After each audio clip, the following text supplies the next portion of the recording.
accused the Prime Minister of misleading Parliament after photos emerged showing the Prime Minister raising his glass during a lockdown gathering in Downing Street.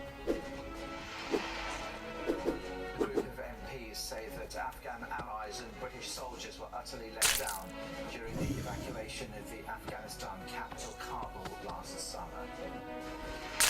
President Zelensky has said Russia has so far fired more than 2,000 missiles on Ukraine and carried out more than 3,000 airstrikes. Nazanin Zaghari-Ratcliffe has said Iran forced her to sign a last-minute false confession at the airport in Tehran as a condition of her release. And the government's expected to approve the takeover of Chelsea to a consortium led by US businessman Todd Boehly within the next 24 hours.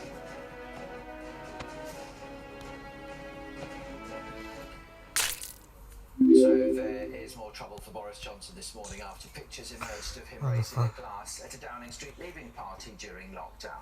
Last December, he told the House of Commons there hadn't been a party on the date in question, that is the 13th of November 2020. Well, now, Labour has accused him of lying to Parliament. I think the police have to answer those questions quite clearly on why they didn't think that was breaking the rules, but I'm not certain that Boris Johnson knows that he It's pretty clear that he was toasting at these events when he said he didn't know that any parties had occurred. He knows he's broken the rules and he knows he should go. He's an embarrassment to the office of Prime Minister and he's an embarrassment to the Conservative Party and our country. And he knows it, and it's about time he accepted responsibility for his actions. I regret that I'm not going to comment on or give any running commentary on her report until we get it. And I think that, to be frank, the moment is not very far off. Can't be long now before I'll be able to say something, but I really want to wait, as I said. Well, the pictures show a number of wine bottles and glasses on a table and at least 7 people raising a toast. Some senior members of Boris Johnson's own party say the pictures question the level of seriousness in government. They're very difficult to watch, frankly. It's very difficult to look at those photographs because they don't give the impression of seriousness that I think we really need in our country. We know that Number 10 was working hard, of course they were, and they were doing all they could.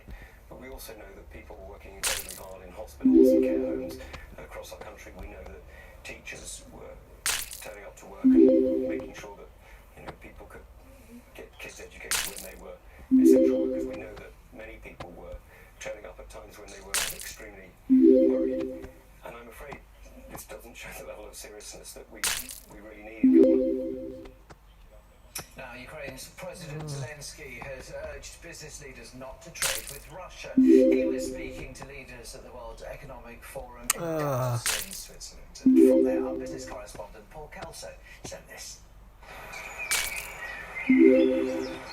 It's less than 2,000 kilometres from the peace and prosperity of Davos to the devastation of Ukraine. But Russia's invasion has upended European economic certainty as well as its security. So for the elite gathered in the rarefied conference air, there was a stark message. President Zelensky calling on business and political leaders to tighten the economic squeeze on Moscow. I think such sanctions against Russia still do not exist, and they should. An embargo on Russian oil, a complete blockade of all Russian banks, all without exception, total abandonment of the Russian IT sector, and complete cessation of trade with the aggressor.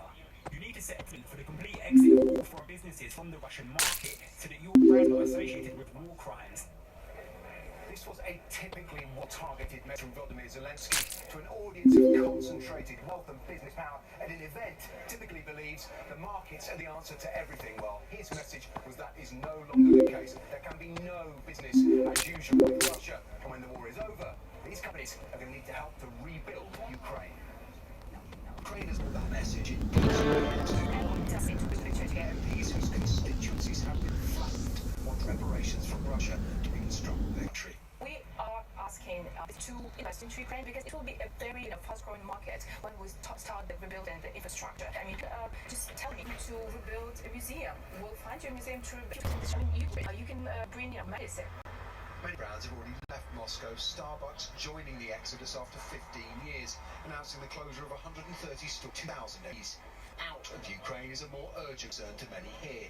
22 million tons of grain is trapped behind Russia's Black Sea blockade, leaving major importers like Egypt worried. I have been speaking to my Ukrainian counterpart the day before yesterday, and we are working to try to relieve and release the